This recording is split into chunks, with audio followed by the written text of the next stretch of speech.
Okay, it's 10:30. We'll open the meeting. And the first order of business would be the approval of the agenda approval, item number 1 on the agenda. All those in favor say aye. Aye.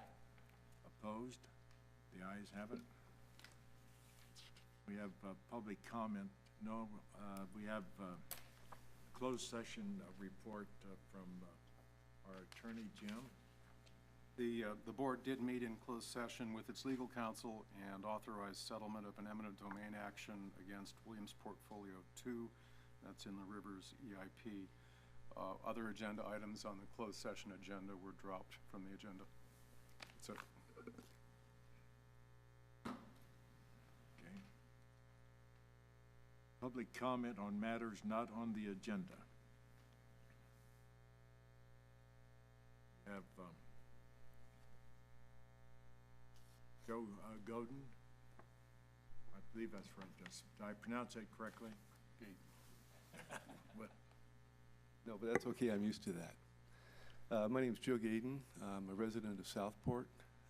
I can't be here next month when you're going to be discussing your final decision on the levy fix, but I wanted to provide some input.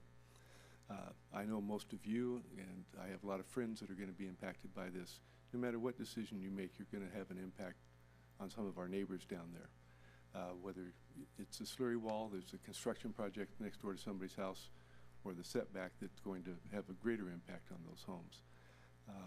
The only thing that I know is you have a tough decision to make, and that's the first one. It's how do you get and fix this, and that's engineering and financing are the two major considerations, and the sources of that financing.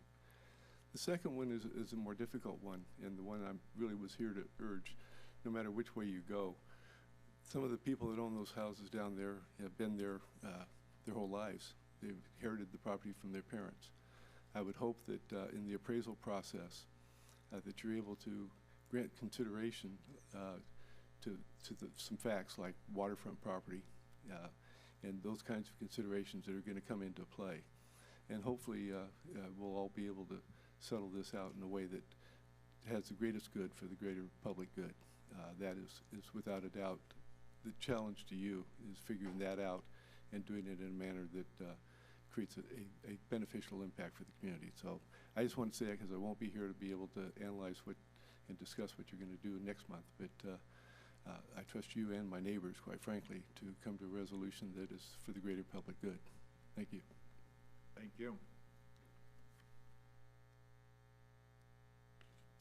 Grant Derry.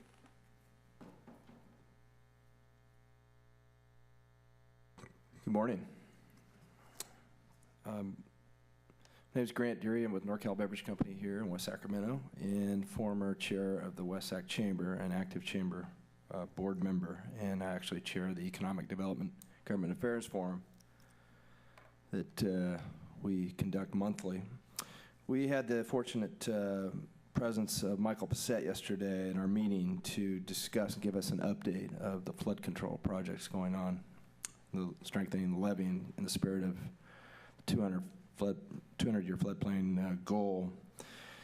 And we heard about the completion of the CHP and Rivers project and the ribbon cutting last month, 2 major milestones. So we'd like to take our hats off to that. I think it's a great accomplishment. Great to hear about the financial support from the state and the cooperation of the federal government. We recognized yesterday again that how fortunate we are to have the financial leverage of the state and federal government to help us finance this all-important project that you guys are undertaking. On behalf of the Chamber, we obviously believe, from a business perspective, the Chamber is the flood protection is vital to West Sacramento in terms of business and the residents for the overall good of the community and the business climate in general, especially considering the fragile economic situation we're all in here. I think it's imperative that we do everything we can to see that these projects move forward so that this economy can grow and everybody, the community, the business community, the citizens can thrive in a growing community of West Sacramento. We understand that the Southport levee must be completed in order to show enough progress from FEMA and the remapping process that's taking place. I want to congratulate the the city electeds, Michael, Bill Panos, and some members of our chamber who have gone back and lobbied on behalf of this important project back in Washington, D.C. It's clear that the political influence is well represented for such a small community such as West Sacramento, and I think it's paying major dividends. So the chamber supports the Southport project and the board's tough decisions you have made already and will continue to make in the coming months. We understand the Flood Control Agency has been doing everything possible to work through our solutions to Southport residents to save their properties, and I can't begin to speak on behalf of some of the residents who will be displaced. I can just imagine the emotional tugs and the legacy of generations of having a home and being disrupted and being displaced as a result of some of the levee work that's going to take place. And I'd also echo Joe Gayton's comments that what I heard yesterday, I think, strengthens my resolve that this board and the city are doing and will do everything possible to mitigate the disruption of those that are going to be displaced with their homes.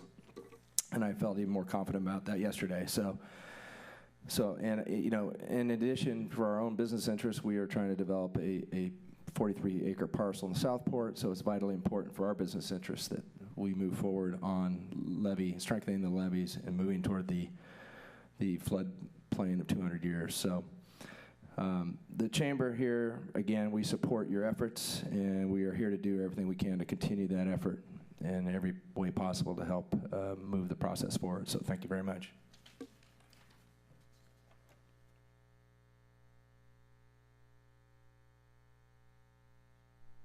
Wilson, Wyatt.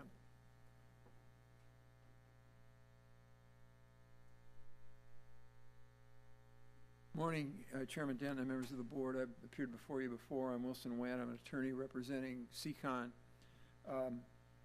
I submitted a letter this morning, which I think you have copies of, and most of the comments in that letter have to do with item 8 on your agenda today, which is the progress report, and I'd like to speak on that item also. But the reason I'm speaking under public comment is that we filed a Public Records Act request, and we've gotten, working through Mr. Nevis and Mr. Bissett, we've gotten a substantial amount of material. And a part of my letter is a request to the board to ask you to direct staff to meet with us to discuss the design, the data, the issues that have to do with the levee improvements that will be in segment F. And I spoke with Mr. Bissett before the meeting and Mr. Nevis, and they both indicated that staff is ready and willing to meet with us. We'll pick some dates, and hopefully sooner rather than later we'll be able to sit down and go over the materials that we've received. So I'd like to ask that you coordinate with staff and make sure that they meet with us. Thank you very much.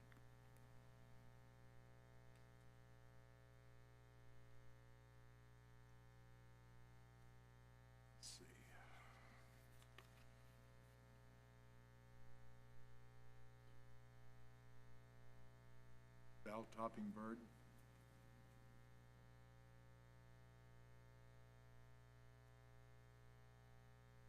Morning, Chairman Dent, members of the commission. It's good to see you this morning. I'm a property owner here in West Sacramento, and one of the important issues for us here in the community is flood protection, and what you are all have charged to do in West Sacramento is to protect the properties that we have here in the community. I know it's a very difficult decision that you have to make. It's not easy, particularly when you're have the need to take property that people aren't necessarily interested in selling. I think you have lots of mechanisms available to you to make people whole, to put them in a position where they're at least as well off as they have been, if not better off. I'm familiar with those mechanisms, and I encourage you to explore the full range of opportunities to do that for folks who will be affected by the efforts you make. But please don't hesitate in your commitment to make the kinds of improvements that the community needs to protect the huge amount of property that we have available in the community, or or at risk in the community. So I encourage you to continue along that effort. Thank you so much.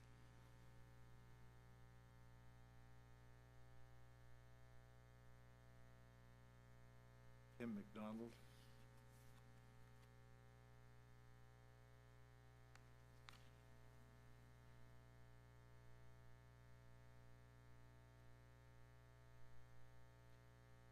My name is Kim McDonald, and I live in one of the homes destined to be demolished on South River Road, but also one of several who would have enough land to rebuild if the fix-in-place option is used.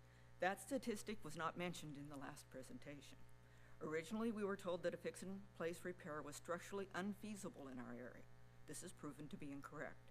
Now we are being told it would be the financial death of the whole levee project if the city were to be forced to do this more expensive plan. A shallower wall is to be used in other areas, and a deep wall has already been used in an earlier fix. Today is my day to be selfish and think of myself, not the people who think everything should be provided to them by the government at the expense of those of us who have planned ahead. Last month, WSAFCA board was presented with bookend plans to make you believe that if you saved 8 homes, it would make the project beyond the city's ability to implement. I find it hard to accept that these plans are totally unbiased. The entity which may benefit most from this project is the one in charge of distributing these results and paying the monies to the people who are giving the presentations to the board. Their professionals are giving an unlimited amount of time while I've put under pressure with a time constraint. I don't expect everyone to be perfect, but I believe errors may go the way of favoring the manager's preferred plans. The preferred plan may show everything happening on time and with no expensive surprises, while the plan that is less desirable may include the worst-case scenarios as part of the budget. I'll assume that this board doesn't believe that if you come up short of money at the checkout line, someone else should be made to pay the difference. The government has rewarded people and businesses that operate on a budget beyond their means. The government should be forced to live within its means and not rely on some other agency giving them free money. WSAFCA is urging you to choose a plan based on getting free money provided by other government agencies, but this free money is conditionally attached to projects that increase and greatly impact the property owners while not guaranteed greater flood protection. We do not live in an area that has flash floods. High water events are days in the making and can be prepared for. Residents who choose to live in this area need to be educated on how to prepare to best survive such an event. Other residents should not be expected to give up what we have to make them think they are 100% safe. People who live in a floodplain should be required to pay flood insurance that reflects their risk. People who live in the hurricane coast build their homes to a special set of specifications. People who live in the pine forests clear their fire perimeter. People who live in Tornado Alley have a safe room. I have chosen to live in an area with no flash flooding, no rattlesnakes, plentiful water, minimal fire damage, and even less earthquake and tsunami risk. And I am close to hospitals, entertainment, shopping, and most important, family. I live in a home that the city will never allow to be rebuilt, even though it has been built in a way to greatly increase the integrity of the adjoining levees at the homeowner's expense. I have an unobstructed view in a semi-rural neighborhood with the perfect neighbors, a home that is priceless because there are no parcels left in this area that fit the above description. I have always been one to give a helping hand, but I will fight being forced to let West Sacramento take my property by crying flood protection, while planning to use the extra land it takes to finance the levee project and improve their quality of recreation areas for later development projects. I hope to put up a fight that will prove I have a right to keep what I legally own if it's not being used for safety. If you want me to stop, I will. I'll give you a copy of this. The city is saying, for the sake of the many, we few must give up our passé way of life, thus allowing the city to implement the plan that they can afford now. I see this as skewing the safety definition of eminent domain to acquire even more riverfront property at a deep discount.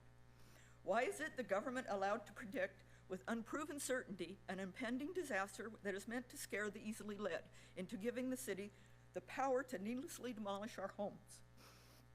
Mother Nature is everywhere, and each person must be responsible for the choices they make when they choose where to live. When talking to WSAFCA managers, I am continually being told it's not our fault. We're only following the government's orders in order to make West Sacramento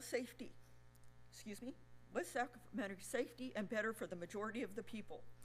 To me, this is a slogan of infamy that's been used too many times in the past. This is not supposed to be a country where the government is allowed to get rid of a minor population and take their property by scaring the people into believing it has to be done. Thank you.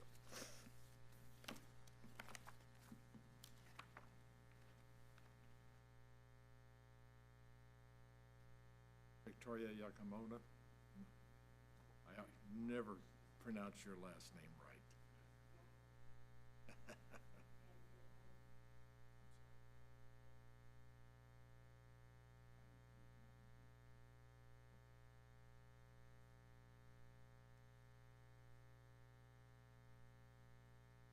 Roslyn, you already spoke, yeah.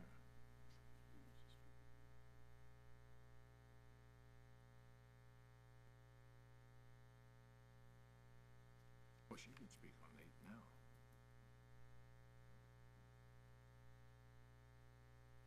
Okay, the approval of June the 14th minutes. Move it. Oh, I wasn't here, I'm sorry. Been moved and seconded that the approval be for the minutes. All those in favor say aye. Aye. Opposed? The ayes have it. Abstain. I was not here. Review monthly year-to-date revenue and expenses. Good morning, Mr. Chairman and members of the board. This cash flow report summarizes the expenditures and revenues for the month of May 2012.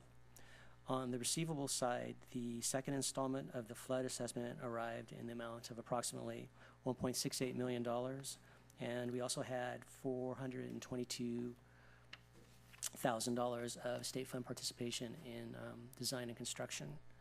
On the payable side, there were approximately $955,000 of expenditures, the majority of which occurred in the Southport EIP project to the tune of $415,000, and the CHP project, $220,000, which the majority of which was the last payment on the Tykert contract. The agency's ending cash position at the end of May stands at $14.1 million. In the expense by vendor report, there's a $90,000 credit, and that represents a couple of checks that were drawn for some escrows that turned out to be delayed, so the checks were destroyed and the account credited. Currently, finance is closing out the books for the fiscal year ending 2012, and we should have some summary reports for you next month. That ends the report for the month of May. Thank you. Questions?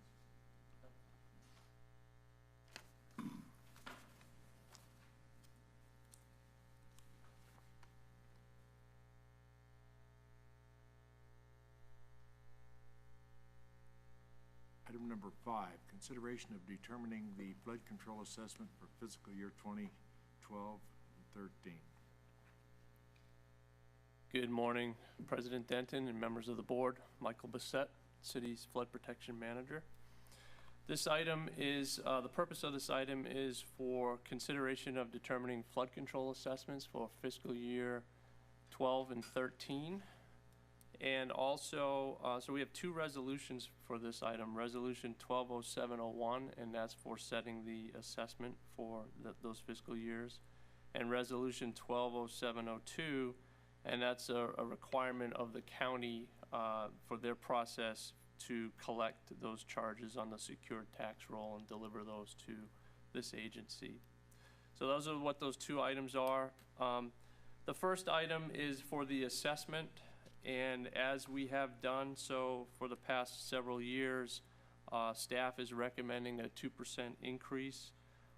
It's based on the reasoning is for the assessment that was passed in 2007 was in consideration of a $400 million total project cost. Since 2007, we have done a lot more analysis of our system. We completed our alternatives analysis report, and we've based a new project cost at around $460 million. So it's an increase from when the original assessment was passed in 2007. Therefore, that is the justification for the full 2% increase. And that concludes my presentation for this item.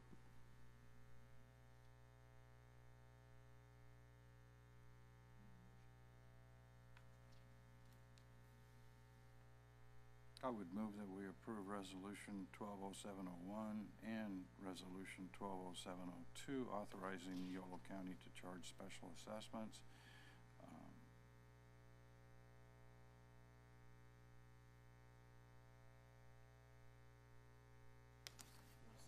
Yeah, I need a second now. Been moved and seconded that we approve the assessments. Those in favor say aye. Aye. Those opposed, the ayes have it.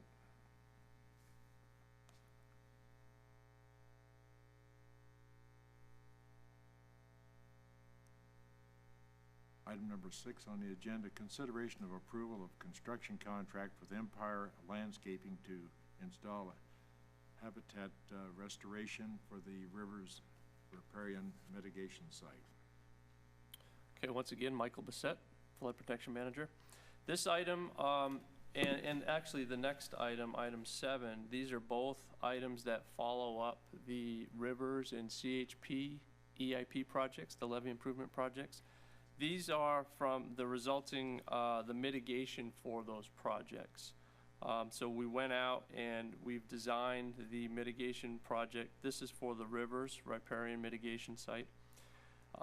We issued bids. We received 1, 2, 3, about 8 bids or so, 8 or 9 bids, and we got good prices. So the low bid from Empire Landscaping is about $170,000 less than engineer's estimate. We are going to manage this project in-house. I wanted to introduce Chris Sorosky. He's with city staff. He handles a lot of our landscaping projects throughout the city. Chris has been keeping a close eye on this one for us, and he's going to actively manage that out in the field. So we have a good price, and staff's recommendation is to award this contract and let us move forward with the construction for this project. That concludes my presentation. Need a motion for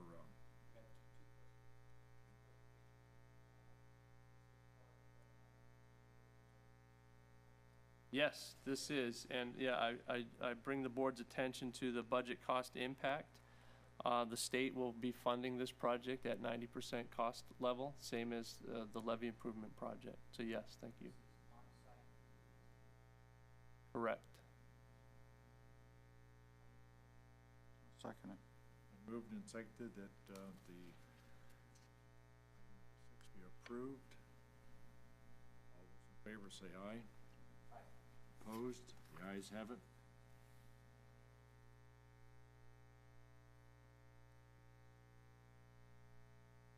Item number 7, consideration of approval of a construction contract with Sierra View Landscape, Inc., doing business as Restoration Resources to perform tree mitigation at the CHP Academy.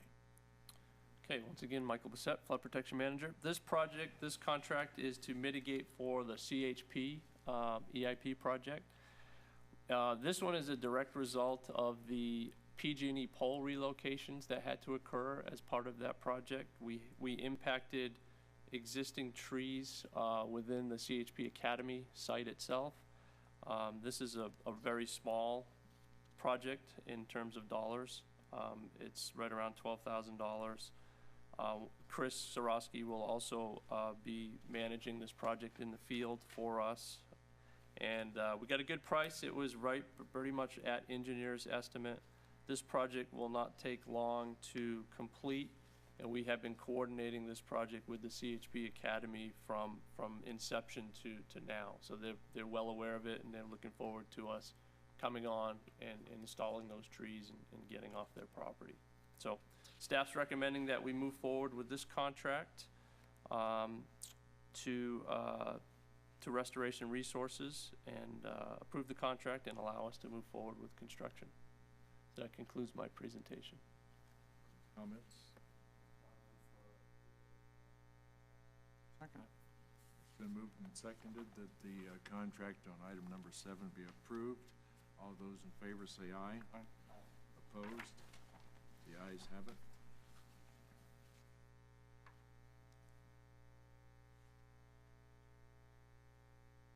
Item number 8, West Sacramento Area Flood Control Association project updates. I think the public comments, I got two speakers there, yeah. Victoria?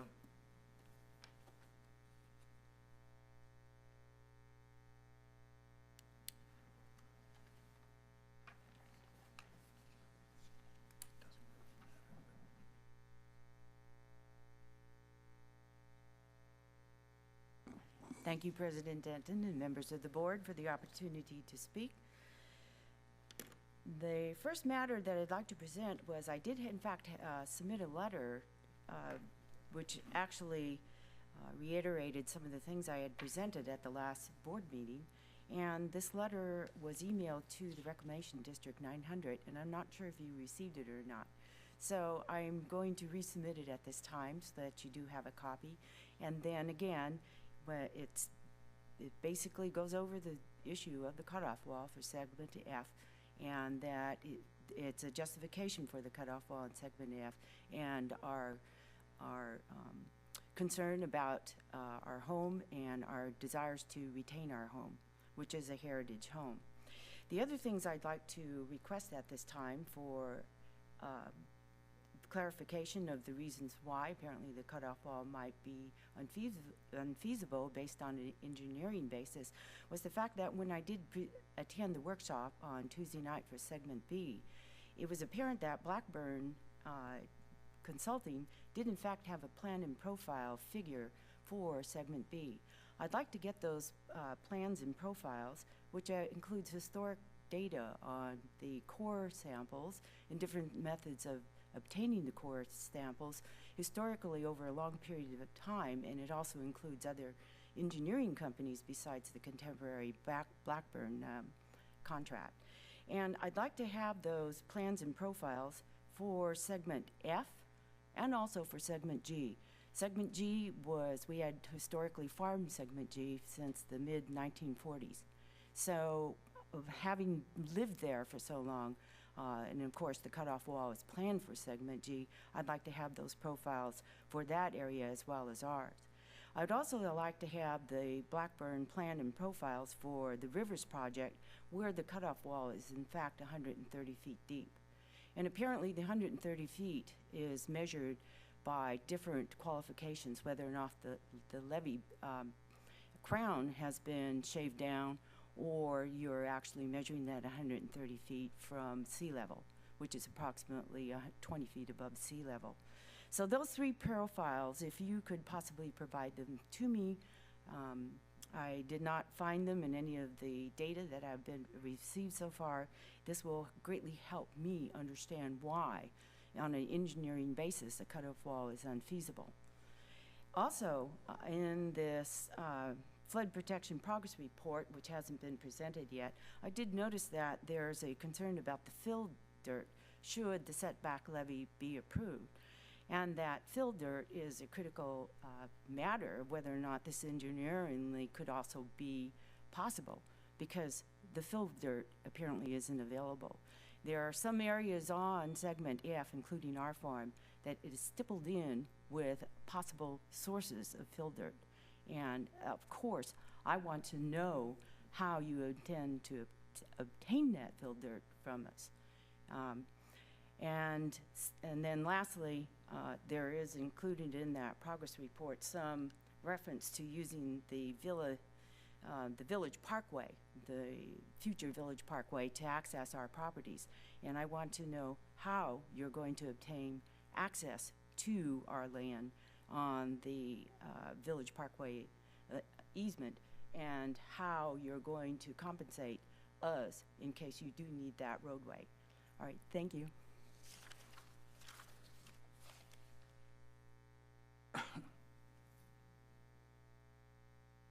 Wilson Wyatt?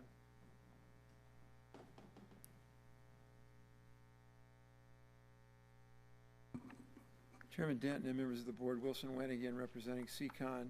I submitted a letter. I want to make sure that the letter is a part of this item discussion as well as my comments under public comments. We looked at the attachment to the agenda that is item 7, which is the progress report. And I set forth in my letter some of our concerns, which I think are probably should be and probably are your concerns as well. And I wanted to just briefly highlight those. Obviously, you're going to look at that and staff is going to look at it also. But our first concern is something that Ms. Yamamoto just mentioned, and that is the borrow material that's going to be necessary for these fixes. You've decided on a fix in most of the segments that is that requires the most borrow material of any of the possible alternative selections. And our consultants are certainly not experts in the area, but they remain somewhat skeptical as to whether there's enough borrow material available even, and if it is available, the environmental impacts from moving that borrow material are going to be enormous. And I understand that the EIS-EIR, the administrative draft, is being prepared now. I assume the draft EIS-EIR will be out soon. But those impacts are going to have to be looked at very carefully, and I'm sure you will.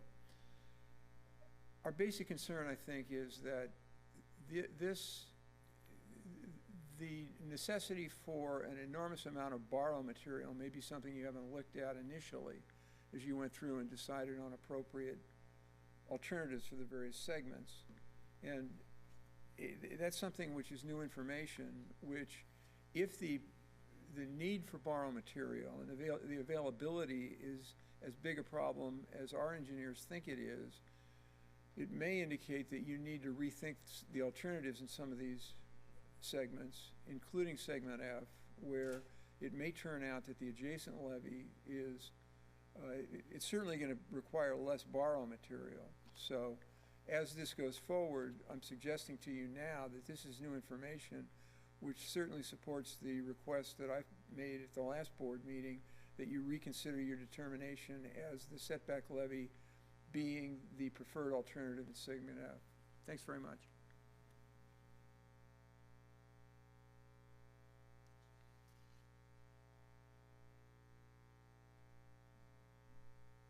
Informational items.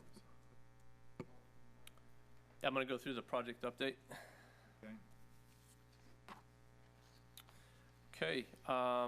Wanted to start with the wrap up of the rivers and CHP projects. So our construction manager has delivered draft construction documentation reports. Those are being reviewed internally with my staff and our consultants. And we're looking forward to closing out these projects. We're still getting some data, acquiring data from our contractors, and the whole team has to feed information into these closeout documentation reports. And these are the reports that will ultimately be used to certify these levee improvements. So it's critical that we do these documentation properly. And once we've internally reviewed them and completed them, we'll send drafts to our partner agencies, the Army Corps and the state, and we'll get their comments, and then we'll wrap up these projects. So we are doing that, and we're moving forward, so I'll keep you updated on the progress of those items there. On the Southport Sacramento River EIP, we held a public meeting Tuesday evening with the segment B property owners to basically present the same information that was presented to this board last month.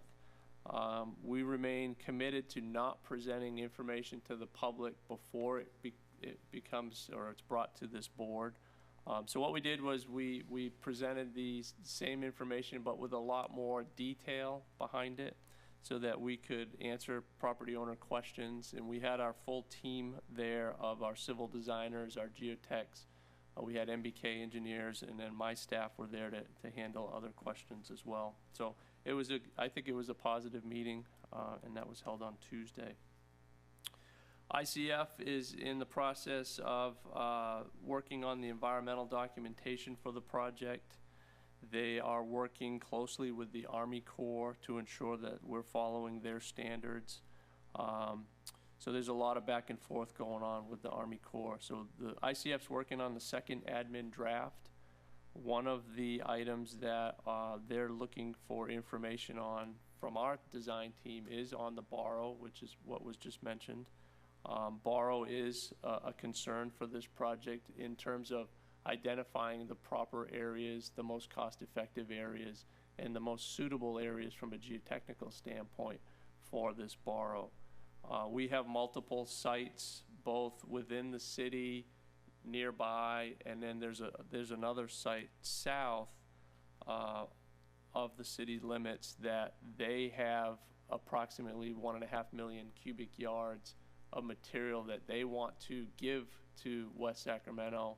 We just have to acquire it and pay for the transport of it. So we're calculating that out now. So there's suitable amounts of borrow in the area, and we're just in the process of determining the most cost-effective sources so that we can keep our costs down.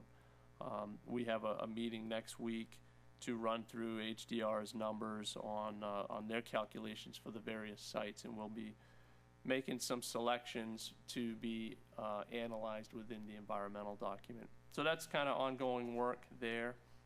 We remain, we keep in contact with the utility companies. We're at the point now where we really need them to become engaged with our project so we could start planning for the proper utility relocations. As this board probably remembers, that was a critical feature at the CHP Academy site, relocating those PG&E pole lines. It caused some delay to that project, and we want to get ahead of the curve this time around. So we're in that process. Paul Dirkson's moving forward on real estate services. He's doing a fine job. He issued the request for qualifications for appraisal, negotiation, and relocation services. He got responses from 6 firms, and they're currently reviewing those statement of qualifications. Ken is involved in that process. And I think they're going to be shortlisting and then interviewing some firms. So we'll be taking some recommendations back to the board for those services in the near future. As far as engineering design goes, last month, I wasn't here last month, but the team presented the findings, basically the bookended alternatives of what we have available to us to correct the deficiencies in segment B. We went through some of the engineering features of those alternatives, and then the costs for those projects, the cost sharing for those projects, and just to lay the groundwork of where we see things going. Now HDR and their team are busy working on analyzing the other alternatives that may be available to us as we move forward. So that is the main focus of what they're working on right now. This board has directed our team to really tighten the screws on our analysis as much as possible due to the potential impacts to the homes out there, and that's what we're doing. And we're also available, as always, to meet with property owners whenever they would like to keep presenting the information. I made a commitment at the public meeting to meet with the property owner's geotechnical engineer at the right time when we have information available. So we'll sit down with him in the future and go over that information. So we're making every attempt to be as transparent as possible in this process, and that's the way this board has directed us to move forward. So that's what we're doing. Like I said, borrow identification is one of the key aspects we're working on now. The Village Parkway alignment is another key aspect.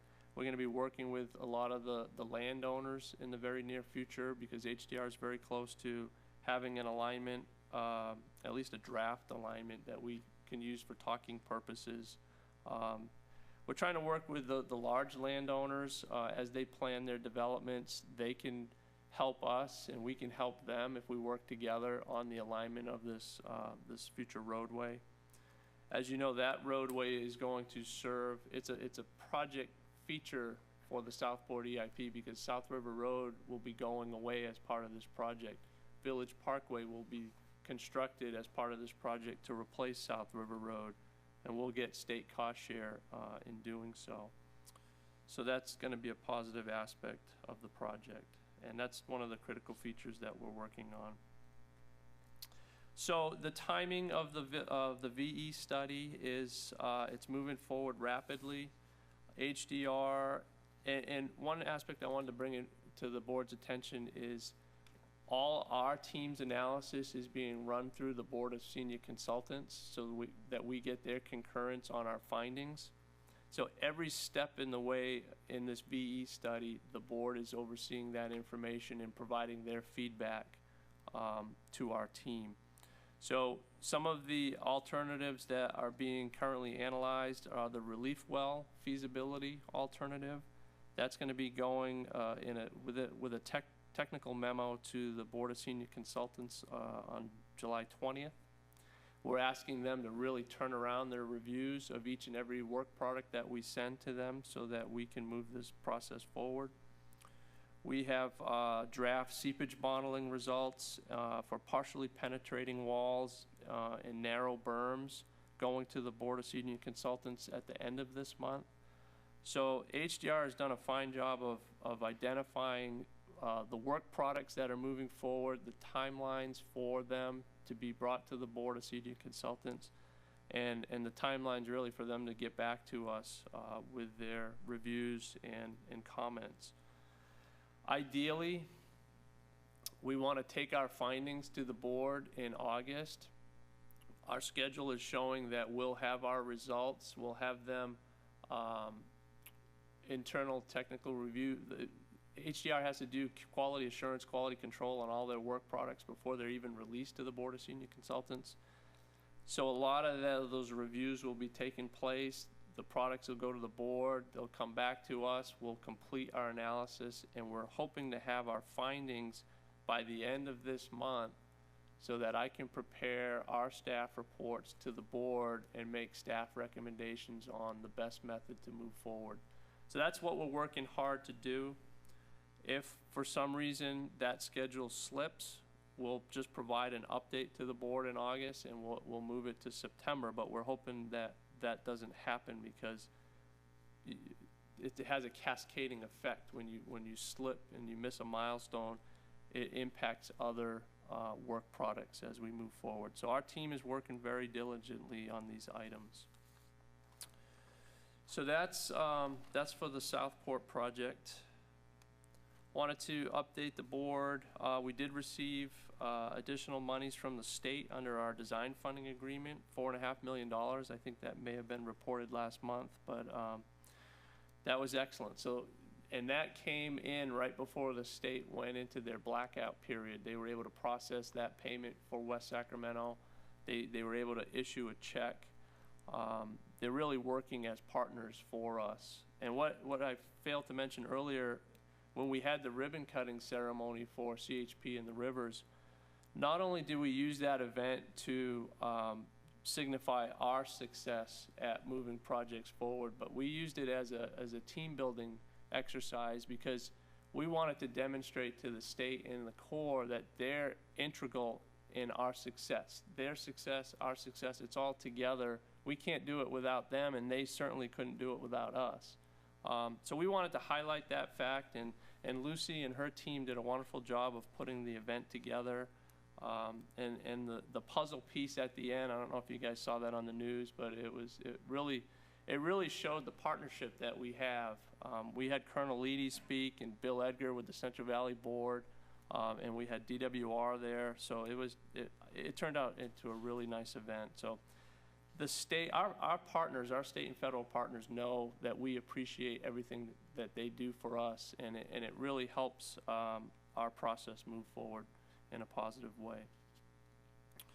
One of the items I wanted to update the board on is the general reevaluation report we have underway.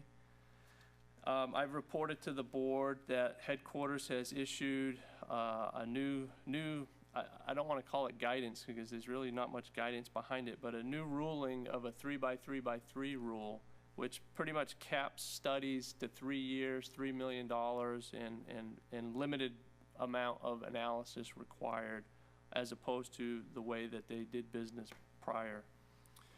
So some of the frustrations that myself and our team have had is that the headquarters did not issue guidance to their districts and division offices.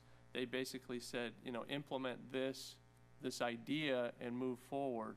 So the staffs have been having a very difficult time understanding how to move forward. And that's been frustrating for them, and it's been frustrating for us to see things sort of stagnate, and there's really, it didn't appear that there was light at the end of the tunnel. So we decided that we wanted to meet with the colonel, go into their project review board, and we did that on Tuesday. And we really wanted to send a strong message to the colonel and his team that, a reminder that we're their partners. We need to be in on the process of helping to develop this policy and move it forward. I believe that message was heard loud and clear. Actually, they reached out to us, and we had a meeting the late afternoon before the PRB meeting the following day, where their team came in, they met with us, they sort of explained what they were doing behind closed doors to figure things out on their own. And they, in my opinion, they're developing an aggressive approach to move forward, absent the guidance from headquarters. They're basically saying, hey, this is our vision for what headquarters' intent was. We're going to rescope these studies in the best way that we think, and we're going to move forward. And I like that approach. It's aggressive. Now, there is risk involved with it because you could potentially make the wrong assumptions of what headquarters was looking for.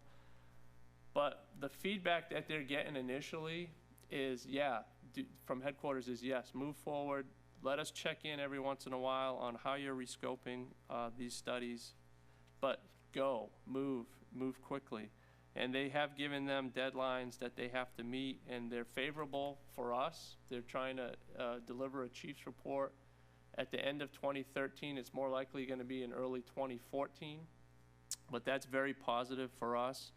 As you know, our 221 credit for the Southport project is hinged to the GRR process, and we made that very clear at PRB also, that, you know, we're moving forward quickly. They need to keep up with us, and we need to deliver this chief report in a timely manner so that it doesn't impact our construction schedule. So it's looking favorable at this point in time.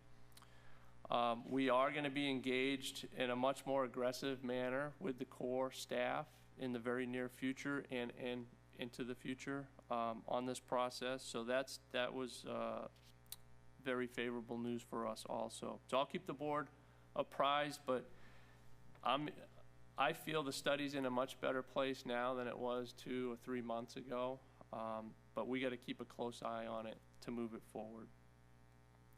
On the Sac Bank setback levy project, I'm switching gears now. You know, that project's in construction. Ken Jameson of our team is keeping a close eye on that project. You know, the Corps is the lead agency, but we are the recipients of that project, so we're keeping a very close eye on it. And they're scheduled to complete the project later this year, and I'll continue to provide updates on that project as well. 2 other items, and then I'll close out. The Central Valley Flood Protection Plan has been approved by the Central Valley Board. It was approved on June 29th, so that was been a very exhaustive process for the state, both DWR and the Central Valley Board staff. What that means for us is, now that the plan is approved, what's going to roll out in the near term are regional planning efforts. And DWR has zoned out the Central Valley into 9 regions. We're assigned in the lower Sacramento region, and that includes ourselves and SAFCA, City of Sacramento, Sac County, Yolo County, and some of the cities within Yolo County. And we're coordinating with those agencies now because there has to be one lead agency for that planning effort. It's not that the lead agency dictates how everything is going to go, but the state wants one lead agency to work with all the partners. So we are trying to take the lead on that position. So we've reached out to WSAFCA and Yolo County, and as of right now, it seems favorable that we may be put in that position. So we should hear from DWR. We got some draft guidelines on that planning effort. We should be, I was just informed from the state that they're going to hold a series of meetings at the end of this month or early August to start rolling out this process. So that's moving forward, so that's positive for us. And you know, the closer we can be to that process, the better we can look out for our interests. So that's why we want to participate in that. And lastly, on FEMA remapping, Congress has recently just passed a 5-year extension for the National Flood Insurance Program, NFIP. So that's good news because they had been doing in recent, I guess, years now, is doing short-term extensions of the NFIP, 6 months, 3 months, 9 months, just kind of kicking the can down the road. They were trying to include a lot of components to the NFIP, and they were having difficulties doing that. They did pass the 5-year extension. There was one area there was some language in the NFIP that could have been very problematic to communities like ours. There was a residual risk component in that language. That would have required basically any community that has residual risk, that lives behind, or that is behind levees or behind other structures like dams, even if they're certified, FEMA was looking to say that there's risk there, and we all know that living behind levees, there's always risk, but right now flood insurance is not mandated, unless you get decertified and put into the floodplain. This component, this residual risk component, was just going to make insurance mandatory regardless of the condition of your flood protection system. So that was very problematic. We got engaged very quickly on that with both Yolo County and with our federal lobbyists. Fortunately, that language was taken out, so it's not in the recently passed NFIP. So that's good news. The other good news is that now that the 5-year extension has been approved, FEMA is going to now start looking at doing regulation changes to the current flood zones of AR and A99. They want to look to hopefully apply a lot of the suggestions that we have been working with them on to rewrite how you can qualify for those flood zones. So they're going to be in that process soon. We're going to be feeding a lot of information into that process, which they request. So I'll keep you posted as that moves forward also. So that concludes the updates. On the South River Pump Station, have you heard anything new on that? Yeah, they issued their environmental document, and as part of our review of that document, we had looked, there was an area of concern for us. Now, keep in mind, City of West Sacramento is a partner agency of SRCSD. We're part of that district now. So we were very sensitive how we wanted to transmit our comments. So we worked with their lead person who had issued the document. We were concerned about their borrow source. They were going to take borrow adjacent to the levee near the pump station. In our opinion, it seemed like they were going a little too close to the levee and maybe at a depth a little too deep. So we sort of asked the questions. We said, we'd like to see the analysis that you did to show that you're not going to be impacting the levee in that area. They're working on that right now. So I think we asked the right questions. They're asking their technical experts for the documentation So that's what happened in that area. Thank you. Any comments, Bill? Mike, one question. Sure.